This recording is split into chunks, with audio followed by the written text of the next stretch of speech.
Hey folks, thank you for joining. Just gonna quickly do a sound check if you don't mind. If you can go to the questions box and just say, hey Nick, we can hear you, we can see you. That would be fantastic. This is Colleen from Ecom Engine. Hopefully you can hear me as well. You can let me know in the chat.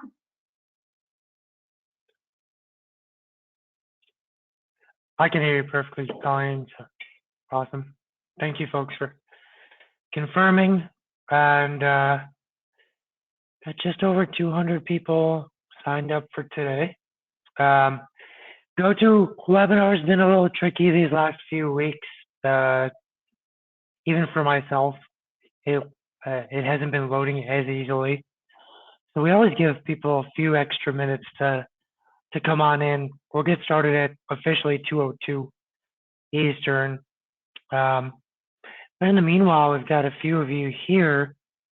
Just curious if anyone here is new to an exclusive webinar. We have a bit of a tradition. If you're new, we just ask that you introduce yourself. Just what's your name? What company are you dialing in from? Let us get to know you a little bit. Everyone has done it at some point, pretty much. So, we have a webinar every 2 weeks, different topics from Google Ads to holistic marketing to Amazon, TikTok, SEO. But curious, is anyone here brand new? Who's going to be the first bold person to introduce themselves? So far, it looks like everyone signed in is a retailer. That's awesome. We expect a lot of agencies to join as well, and just to hear what's going on in the market.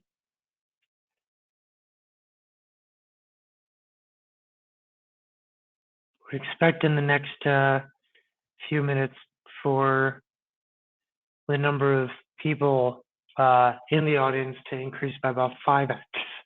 So we'll give everyone that chance to mosey on in.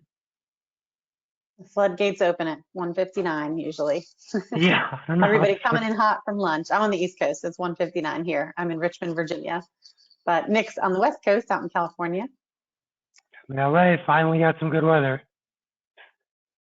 It has been rough. Don't complain about weather in California, Nick. It was 110 degrees. It was insane. I went for a run. I saw a coyote that had been out there in the sun, and I was like, "How are you still alive, buddy?"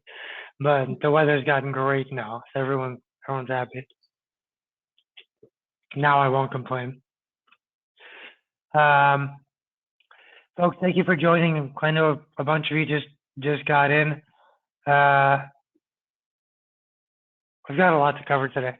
We've got about 56 slides in an hour, and we're just gonna wait till 2:02, let everyone dial in. And is anyone here for the first time? Never been to an exclusive webinar before? If this is your first one? If so, please introduce yourself. The more we know about who is joining, the more we can kind of cater some of our thoughts to something that's meaningful to you. So that's why we ask that people introduce themselves. And of course, tradition is tradition. So we're monitoring the questions box. If anyone would like to introduce themselves, so boldly to share their name and their company. And throughout the webinar, of course, if you have any questions, feel free to post them there as well, and we will try to get to them throughout. Yeah, we've got a lot to cover. Hi, everyone, everyone who just joined in. We're just going to get started in one more minute. We're letting everyone kind of work their way through. Carmen, Katpatia, first webinar. You can't unmute yourself. Sorry. No, that is true. Hey, we've got Rick at Sweater Chalet. Hey, Rick, how are you? Hey, Rick, he's one of our favorite customers. He's a Feedback 5 user. He just did an awesome case study with us. Good to see you, Oh yeah, Rick. I've known Yeah. Rick for years as well. Rick's awesome. And he's probably happy that it's cooling down too. Finally.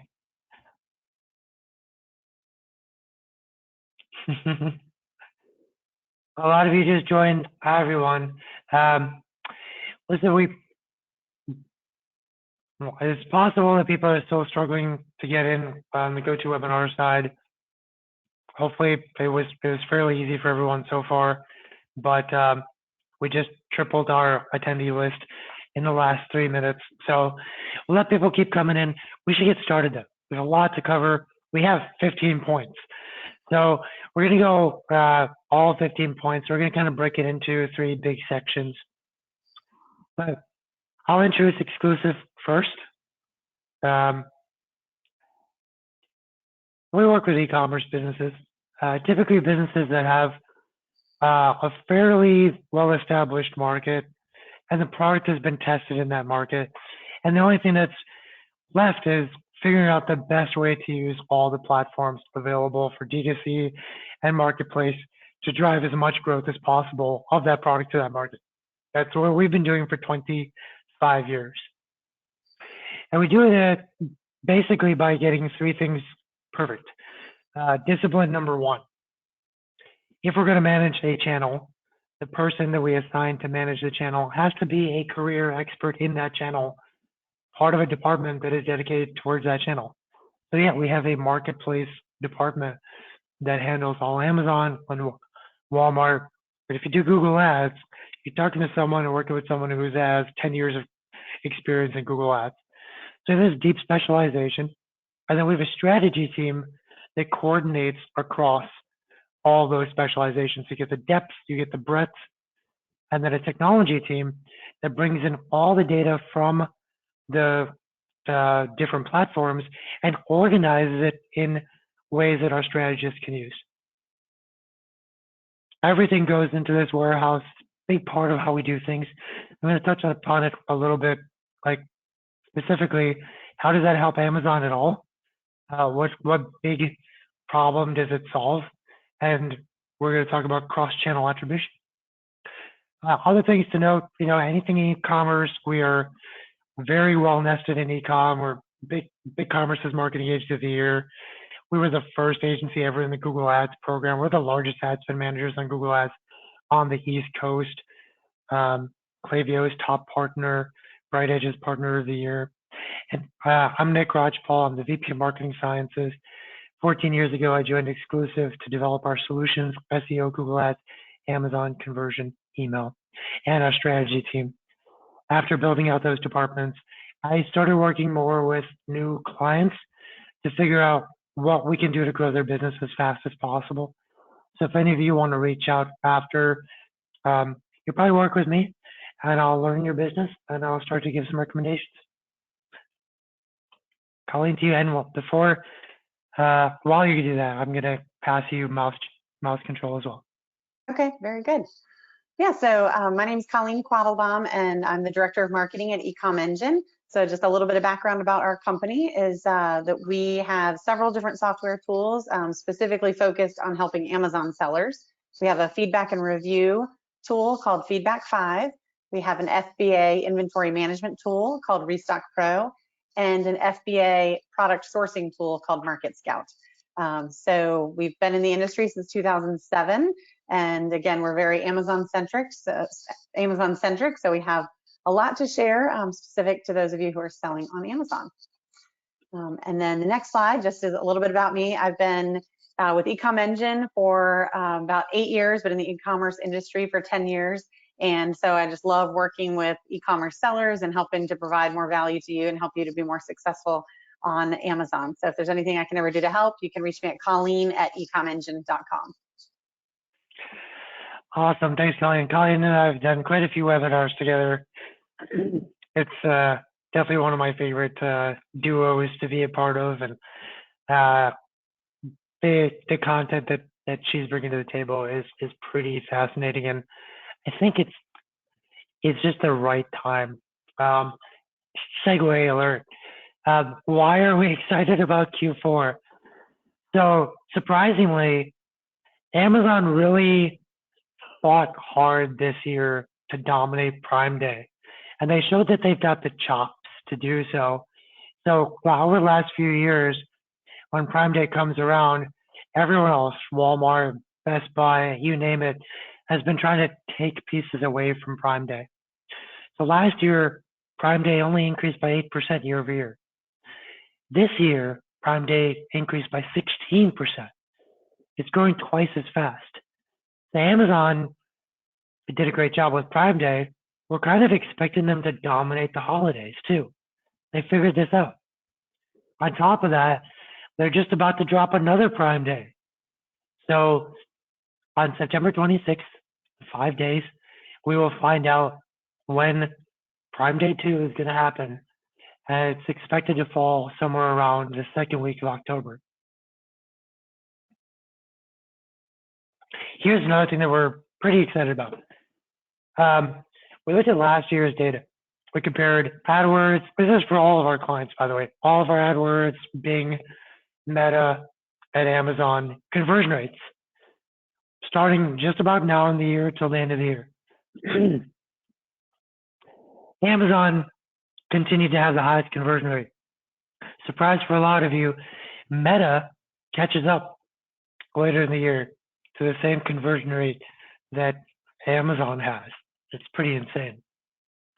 But Amazon stays above and for longer, even when everyone else starts to go and tail off their season. Amazon stays strong until the last breath. So if you're going to try to get the most out of Q4, especially for those of you who didn't make enough money in Q1, 2, and 3, based on year over year from the economy, supply chain, or anything, now is the time to make up for it. Amazon's going to help a lot. So we broke this into 3 different parts. Part 1, we're going to talk about immersive customer experience. What we mean by that is your customers can kind of fly back and forth between Amazon, Instagram, your website, YouTube, within a matter of like 3 minutes. They can be everywhere in a moment. So if you're trying to connect the dots for your customers and you want to do the best, you need to start thinking more about the fact that your customers don't live in Amazon, they live on the internet and on their phones. So kind of brings us to one of the biggest concerns. It's something that people aren't talking about. All of a sudden in the last few years, there's been this tremendous commoditization of Amazon marketing. And what we mean by that is specifically, there's been a proliferation of full service Amazon services. Face value looks great.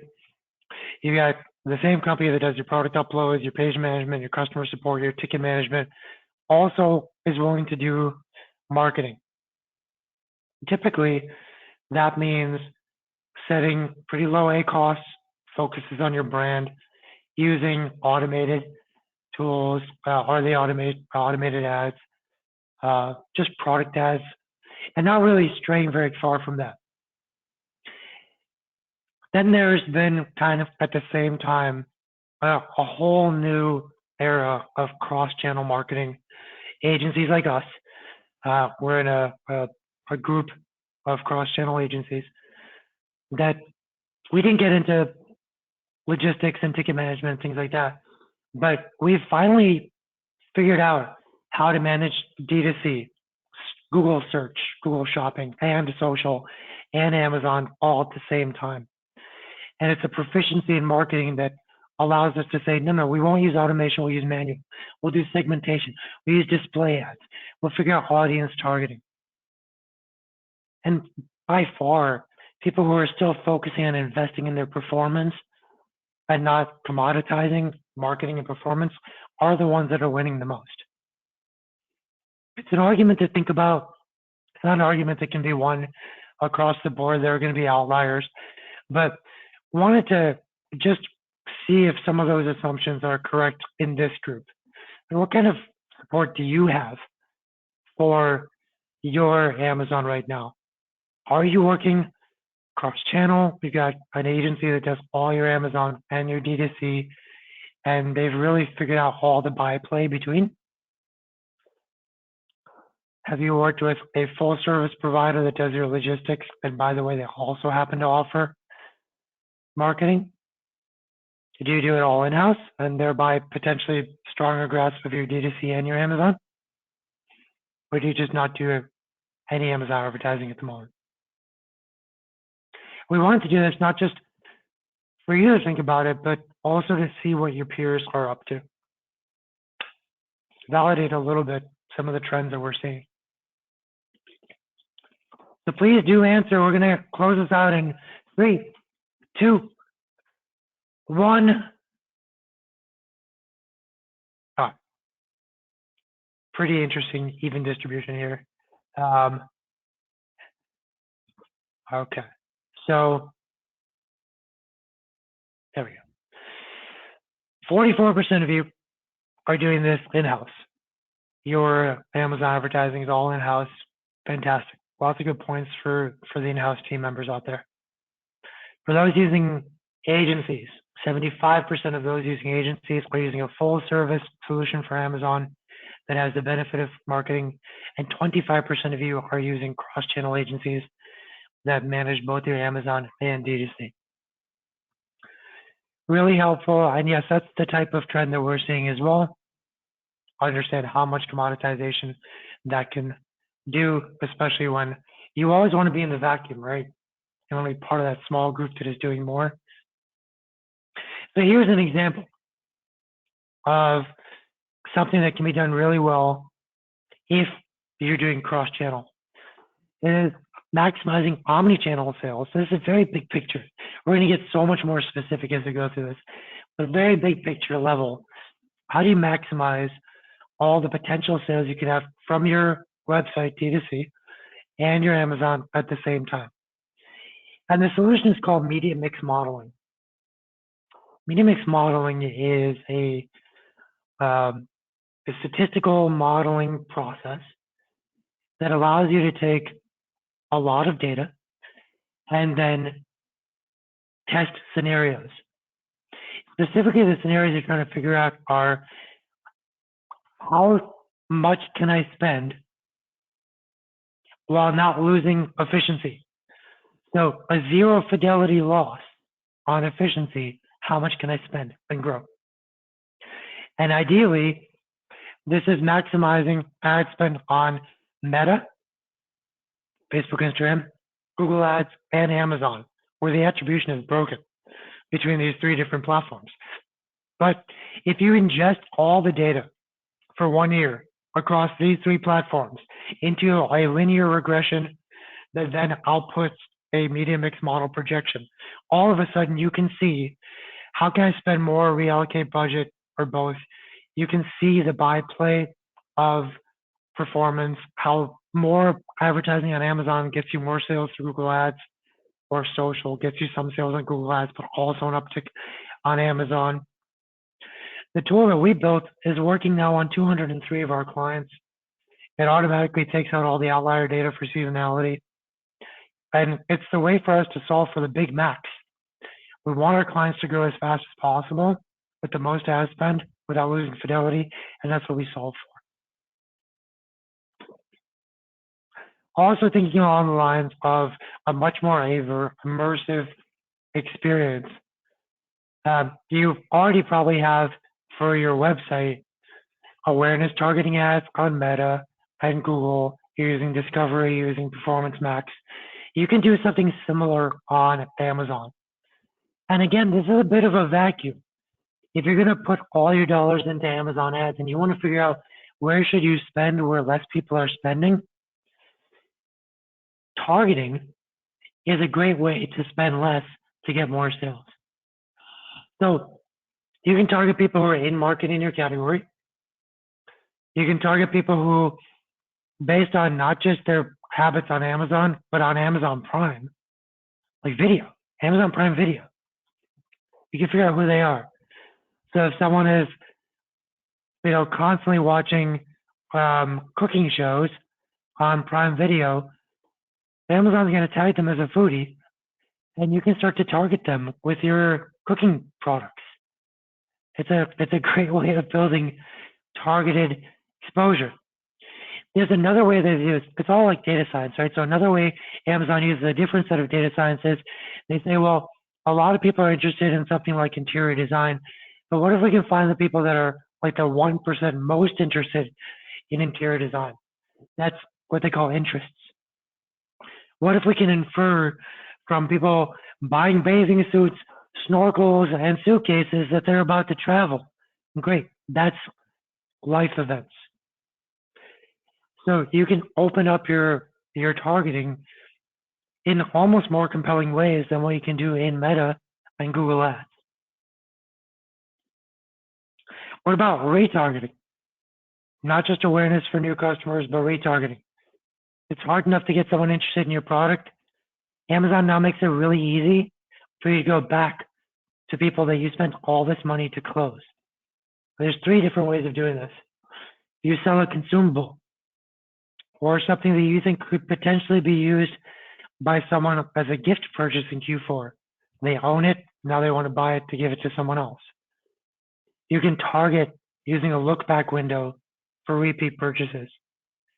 If you want to sell something to past customers that's a cross sell, you're allowed to set up cross sell options as well using a look back window and promoting products based on a logic of if purchased this, then show this. And you can also target people who have bought from your competitors in your space using category buyers. The great thing about all this is you're actually targeting people who are actively buying in your space from you or a competitor. Expanding on this immersive side, switch to Colleen. Yeah, thanks, Nick. Yeah, so obviously, if you're going to invest in advertising, you want to make sure that you are set up for success and that your advertising investment does not result in negative reviews or negative experiences with the customer.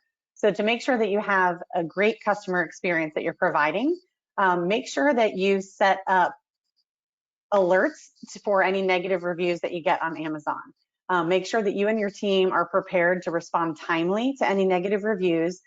Brand registered sellers can go into Seller Central and send a message directly to the buyer to either offer a courtesy refund, or you can check in with them and get some clarity about why they left the negative review so that you can learn from that if they had any product issues, and then you can correct that before your advertising dollars just go to waste and continue to get more negative reviews and returns.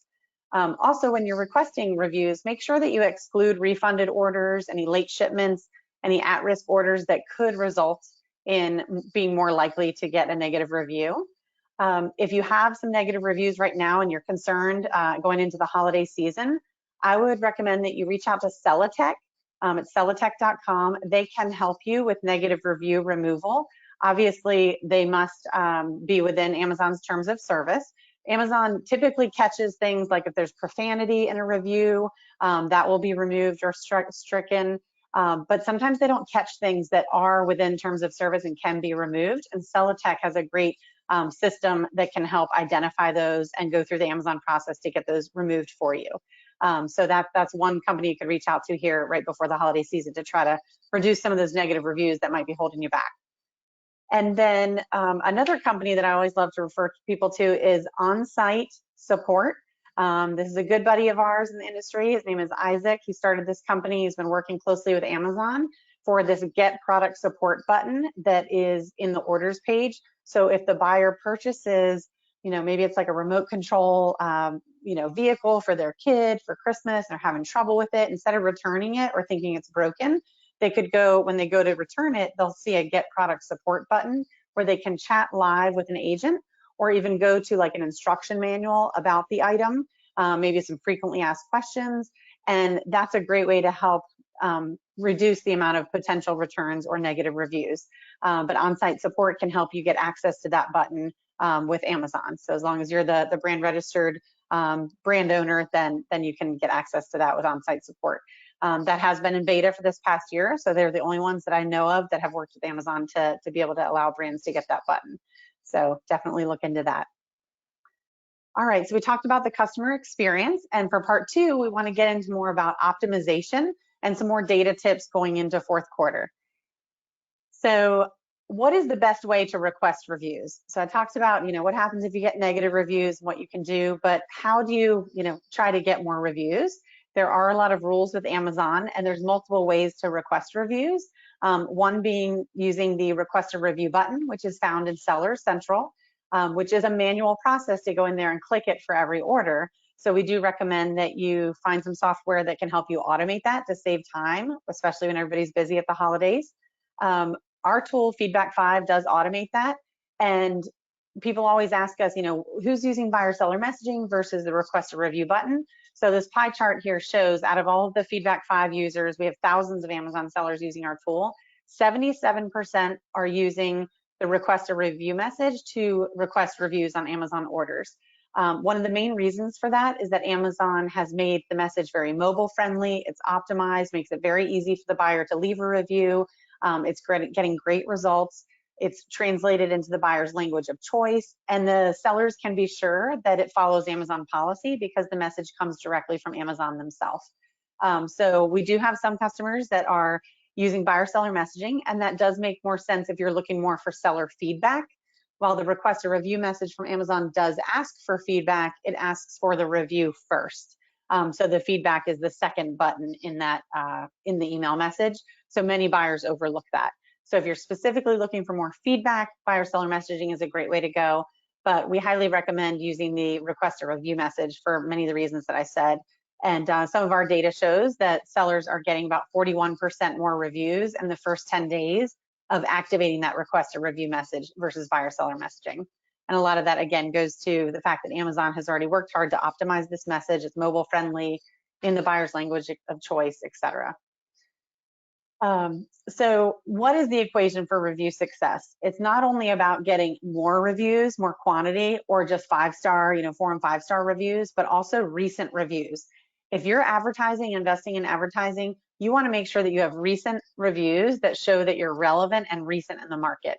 If you have a competitor who's doing advertising or that they're comparing your product to, and they have recent reviews and you don't have any reviews in the last 3 or 4 or 5 months, then it's going to look like your product is outdated and the other competitor is the more recent. So recency is very important, not only for social proof, but we have seen that that does play into the buy box as well. So making sure that you have a good mix of a good quality, good star reviews, as well as a good quantity, as well as recent reviews, that will overall lead to success. So looking ahead at the holidays here, what should you do to adjust your review strategy? Think about the holidays as the gift giving season, as we all know, and that people are more likely to leave a review after they've given the gift, after the gift has been opened and received. That's when they know if they love this gift, if the person they gave it to is really enjoying it. They'll get a better idea of how it looks or how it feels. Because when they receive it in the mail, they might just wrap it and put it under their Christmas tree for a month until they give it to somebody. So we highly recommend to adjust your review request timing as you get closer to the end of November and into December. And what I mean by that is that since sellers can only request reviews up to 30 days after the order is completed, then when it gets close to like mid to late November, change your review request timing to go out 30 days after the order is completed. That way, if somebody purchases an item on Black Friday, they won't receive the review request till after the gift has been given, most likely at Christmas in late December. Come mid-December, December 15th or so, you might want to adjust your review request timing to be sent 2 weeks after the order is completed. So again, the review is being requested that last week of December. Then in January, you can go back to business as usual, and change your review request to the timing that makes most sense based on the category or the product of whatever you're selling. As a typical rule of thumb, we typically advise you to send your review request based on the product. So if you're selling vitamins and it takes 30 days for somebody to really experience if that vitamin's working well or not, send it 30 days after. If it's a clothing item, maybe just 2 days after the item's been received, they'll know if they like it or not. So, if you have more of an everyday product, a grocery item that's not a gift, just go with business as usual. But if you do have an item that is likely to be given as a gift, then think about adjusting your review request timing. And there's easy ways to automate that with Feedback 5. Okay, so what can I do to get more reviews in Q4? That's always a big question for everybody. So how can I get more reviews? And one thing that I recommend is to set up your Amazon gift options. This is not set up automatically for FBA sellers, but it is free. So this is really something that I recommend that you have available all year long, because birthdays and holidays, there's always, other reasons that people give a gift, but especially in fourth quarter. FBA offers are available for gift wrapping at no extra cost, unless it's in a category that is not allowed, like DVD, books, music. There are some categories that are not allowed for this, or if they have an odd size or weight, they might not be eligible as well.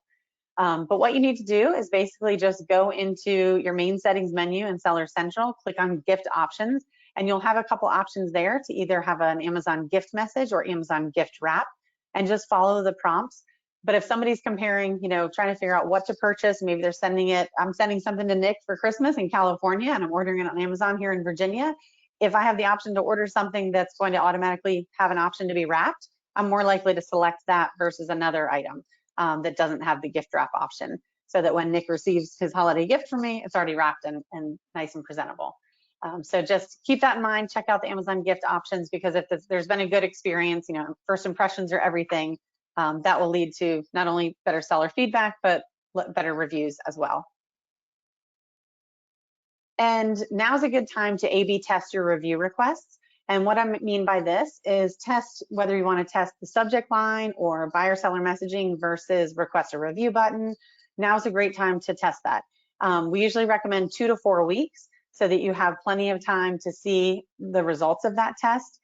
Make sure that you've sent out enough requests, that you have a good quantity of orders that have received that message, and you can identify which one works better. But one way that we recommend to do this, in Feedback 5, you can set up a test where orders ending in an even number get one version, and orders ending in an odd number get a different version. And then you see which one works best. And then obviously after, maybe 2 to 4 weeks, then switch to the winning campaign, so that when you get that big spike in holiday orders, that test, whichever message tends to work better, you already know that going into the holiday season. And lastly, everybody's busy at the holidays. Automate, automate, automate. The Amazon request a review button, as I said, is sent directly from Amazon. You can set it and forget it and just automate that timing with Feedback 5. It ensures that you have a consistent message, helps you stay compliant with Amazon, helps you automate and adjust your timing as needed. And you can make sure that you don't have a virtual assistant or somebody on your staff sending a message that might interfere with your business, being compliant on Amazon. You know that the message is always the Amazon standard message, and it works. So I highly recommend to automate that review request now if you have not already done so. Okay, so what are some recent updates to Amazon reviews that would be important to know about this time? One, the Vine program is a great program to enroll if you're launching a new product and you have very few reviews at this point. The recent change, though, is that it's no longer free. It is $200 per ASIN, so there is a cost associated with that.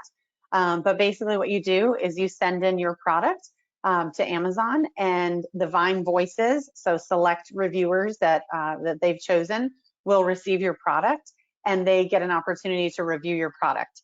Now, the $200 per ASIN, may be a high fee depending on what you're selling. It may be a low fee, but it's just $200 per ASIN.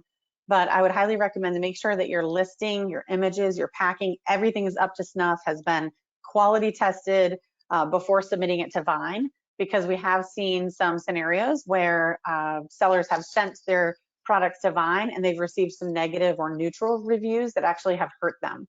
So that is not the intent of the program, but the Vine voices do need to be honest in their reviews. So make sure that you have set yourself up for success to get positive reviews by making sure that your listing is very detailed, your images are very clear, your packaging, make sure that the item does not arrive broken. But I would not go in expecting all positive reviews unless you've really thoroughly tested your product and your item.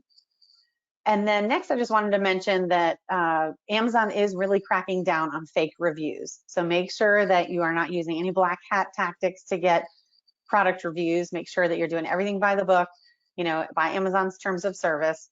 Amazon is well aware that fake reviews are a big challenge for sellers, and they recently filed a lawsuit against over 10,000 Facebook groups. So they are, they do have a team in-house. They're dedicated to protecting the stores from this fraud. So just make sure that you and your team are following policy so that you don't put yourself at risk. So a couple just quick tips to stay compliant. Make sure that you're sending your review request within 30 days of order completion. You are required to include the 17-digit order ID in that message. And the message must be sent in the buyer's language of choice. And this is where it can be difficult because you as the seller don't know that. So if you are selling internationally, then I highly recommend that you automate with Amazon's request a review button, because they will automatically translate that for you. And then only ask for feedback and reviews once per order. Don't ask more than that. And don't manipulate reviews. Don't ask for a positive review. Don't offer any incentives or coupons in exchange for a review. Don't review your own product or use any external links in your email message. They want all traffic on Amazon, not directed away from Amazon. So awesome. I know there's probably at least one question that we can answer. Sure.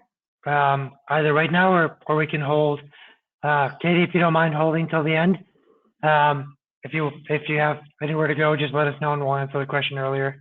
But we got a few more. Perfect. Thank you. There's just a few more things that we wanted to cover. One is what's the best option to ensure maximum optimization for Q4? This goes back to basically this thread of thinking that we've brought to the table thus far. If most of your competitors are not coordinating cross-channel, that's a vacuum.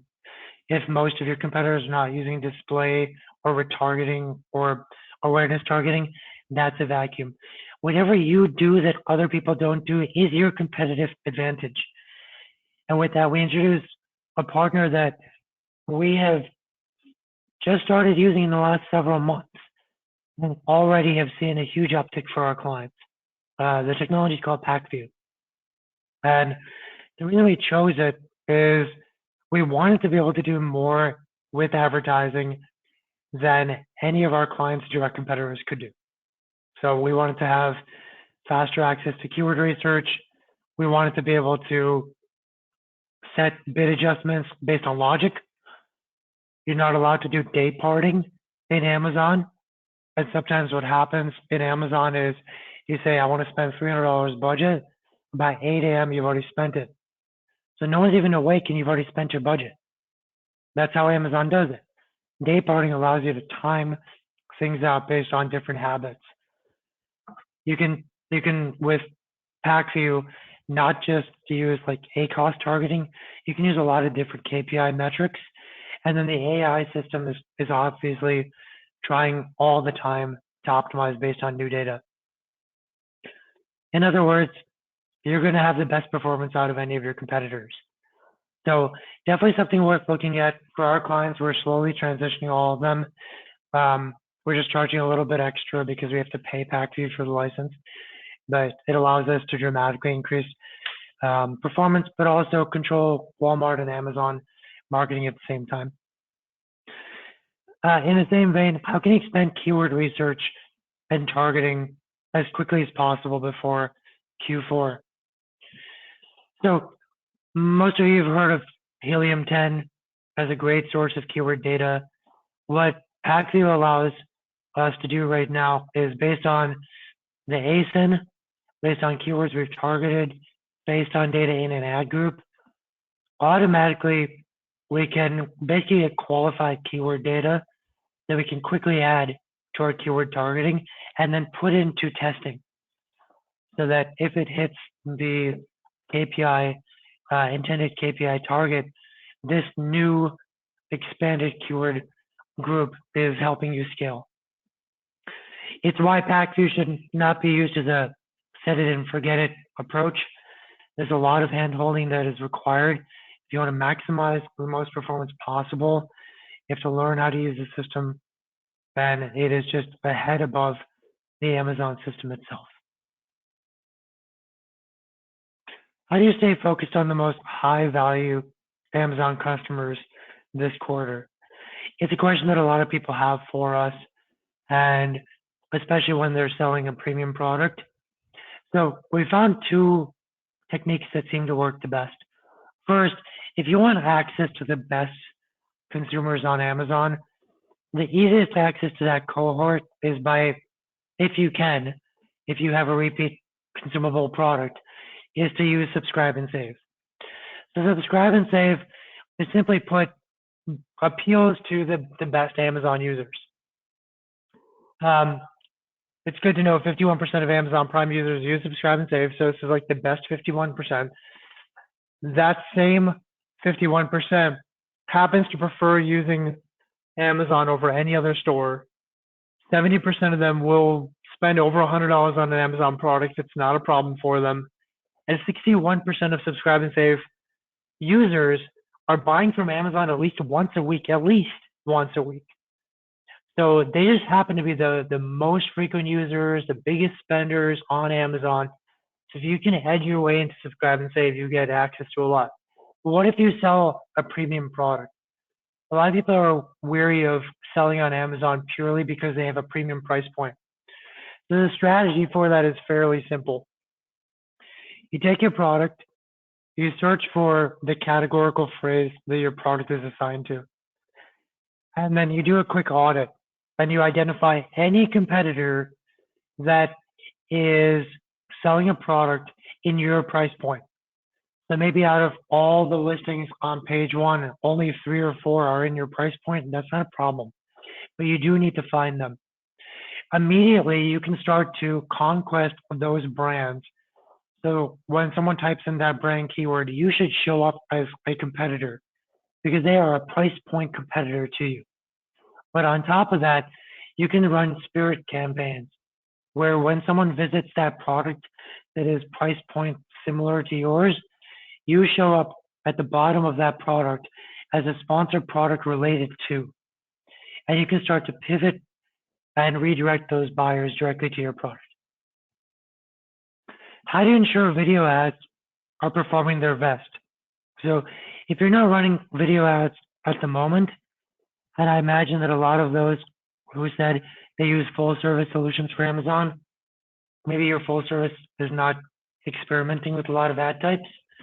Video ads outperform product ads for every client, period. But the video ads have to be created correctly. So for starters, you need to know your audience and demonstrate the product or be educational on pain points. That's very straightforward. Number 2, you have to show your product. This is not like the Dockers jeans commercials of the 90s. You've actually got to show the product as much as possible. That leads to better performance. Try to keep it short. 15 to 30 seconds is all that you should keep it at. And finally, people are not turning on the audio. So don't get obsessive about the voiceover and the music, and make sure you have a text overlay. You do these 4 things, then you're going to have a higher performing ad in your videos than you are in your headline ads, product ads, etc. So we got a few things to cover in our part 3, which is spirit campaigns and conquesting is fantastic. How else can I beat competitors? Start off with one tip from Colleen, and then we'll take it from there. Sure. So this is tip number 14. I think we forgot to put the number on this one, but we have 2 more big tips for you, and then we'll be able to open it up more for questions. So what can I learn from reviews to beat competitors this holiday season? There's a lot of intelligence and a lot of data that you can gather from reviews. So make sure that you are not only monitoring your own ASINs on Amazon, but also your competitive ASINs. So Feedback 5 makes it easy to do that. But there's a lot that you can learn from those reviews. You can identify maybe key differentiators, see things that people don't like about your competitive product that maybe you could just update your listing to make it very clear that you do have that with your product. Identify maybe some kit or bundle opportunities. If somebody has a suitcase and maybe they are looking for like a little, travel luggage tag attached to it to come with it, sell that together. Or if it's a coffee maker with some coffee cups or something. So look at those reviews, read them, learn from them, not only your own ASINs, but your competing ASINs, because your reviews and your competing ASINs will help lead to better listings for you and your product. So make sure that you improve your listings before fourth quarter. So again, look at yours and your competitors to see if there's anything that you could do to make it more clear about the dimensions of your product, the color, the touch, the feel, anything, the more detailed, the better. But negative reviews can lead to a better listing. So look at it, I guess, on the positive. But definitely the negative reviews on your competitors, if there's something that they're missing, make sure that it's very clear in your listing that you do offer that with your product. Monitoring and analyzing reviews can start to get cumbersome when there are a lot of reviews. So making sure that you use either a tool or even a word cloud that will help pull out certain words for you is very helpful. So if somebody says things like broken or, plenty of space obviously is good, highly recommend is good, but you can also look for, some more negative words that pop out. So there's a tool called freewordcloudgenerator.com, doesn't cost anything. And if you export all of your reviews and import them into that cloud generator, then it will bring to the front, which words are being, shared the most in their reviews. So in this case, as an example, for some crayons, the word wish popped out. So what were they wishing for with the crayons? Did they wish they came in different colors? Did they wish they were bigger sizes? Did they wish it was in a bundled pack? You could buy a 6-pack, and then you could comb through those that have the word wish. Snapped, obviously, the crayons must have been breaking. Is there something that you could do with the packaging? So a word cloud generator can quickly help you analyze that, the words from the review data from not only your own ASINs, but also your competitors. I'll turn it back Awesome. to Nick. We'll just cover one more, which is how can I learn from and beat my competition right now? Really impressed by, once again, in kind of our revamp of our Amazon offering using the technology powered by PackView, having conversations with our clients about who their competitors are, being able to guide SERP dominance, search engine ranking page dominance on Amazon, and share a voice. We haven't found technology that has helped us track that over long periods of time and set a dominant posture while staying profitable. Posture is how visible you are in a SERP, and of course, profitability is a counterbalance to that. But we highly recommend at this point that if you're investing even $5,000-10,000 per month in Amazon, now's a good time to start using a technology that your competitors probably are not using. It's possible in 1 to 2 years from now, your Q4 is going to be different and virtually everyone's using a tool like this. But at the moment, this is still a huge gap in terms of competitive advantage. With that, we just wanted to do a quick offer on our side. We're planning a lot of holiday Q4 and even Q1 for businesses. If you want someone to take a look at your business as a whole, understand all your goals, your year-over-year, your marketing efficiency ratio, your channel mix, your competitors, your segmentation and messaging, testing opportunity, take a pulse of every channel that you currently invest in. That's how we formulate growth plans for our clients so that this quarter coming up or next year just beats all the records you've ever set. If you're interested in that, we go through a 4-step process. First, you meet with someone on our team just to make sure you're a good fit. Then you meet with myself or my colleague Liam to learn your business inside out. We've got about 50 questions that we're going to go through minimum to figure out everything we need to about your brand. Then we present an entire roadmap at no cost. And then if we need to, we can do deeper dive analyses as well. But just want to see if anyone's interested. Again, it's free. We don't charge for this. It's something we can share more detail on as well, if you're interested. But we'll keep this going, and in the meanwhile, try to get some questions up. So, Colin, do you want to take the second question from Katie? I cannot see the question, so if you don't mind sharing that. Yeah, I don't think I have access to the question. You may or may not have an answer to this. Why doesn't Amazon allow a person to leave a review to indicate if the issue is actually with the product versus fulfillment? The latter can really skew the rating. Yeah, so if the issue is more with fulfillment, that really should have been left as feedback versus a review. If the review is 100% about fulfillment, then you can ask Amazon to remove that or strike it through. Same thing if you receive any seller feedback that's all about a product that's broken and doesn't work well. That should not be a reflection on the seller. That is a reflection of the product. But Amazon will only remove the feedback or review if it is 100% about the opposite, meaning that if they leave a review and it's a little bit about the product and then also about fulfillment, they will not remove that. If the negative review is only about bad customer service and the fulfillment process, then they will remove it. Awesome. We've got a couple more questions here. One from Carmine. Google has recently changed its review algorithms. Does that affect Amazon reviews in any way? Yeah, it'll affect, well, it doesn't affect Amazon reviews itself. What it will affect is how much traffic is going to Amazon, specifically from Google Organic. We're going to cover this in our upcoming webinar on SEO, so please do join for that.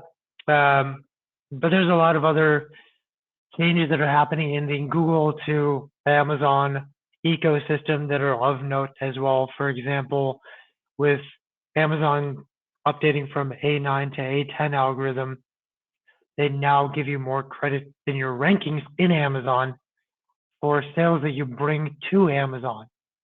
Google Ads listened and created a beta that allows you to do search ads for your Amazon products and even track the sales on Amazon that come from Google Ads. Highly recommend this if Amazon is a big part of your business. Katie's asked another question. What do you think explains Amazon's better performance for Prime Day this year versus last year? From the highest level, it seems like a lot of things, at least I think this is opinion though. My opinion is, one, Amazon didn't expect to get so clobbered by competitors and so many people jumping on what they thought was their proprietary shtick for Prime Day. And they were just more prepared for that. I think advertisers within Amazon did a much better job of advertising in the display network, of running more aggressive promotions. Because when Amazon stopped growing as fast as they could, the advertisers always have an incentive to pick up how much of the role that they play in that. And Prime Day promotions and advertising was pretty skyrocket this year. I'm going to close the survey now. And I don't see any other questions, folks, but if anyone does have any more questions, please take the time. We'll wait a little bit longer, but Colleen, as always, thank you so much for joining, for creating amazing content, and for helping bring more people to the table into this webinar. Sure. I hope everybody has an awesome holiday season, a great fourth quarter. Yep. Thank you, folks. Thank you for taking time on your Wednesday. And we've got a couple more amazing webinars coming up for the rest of this year, so keep a lookout for that. Happy Wednesday, everyone. Thank you. Thanks, everybody. Thanks, Nick. Thanks, Colleen.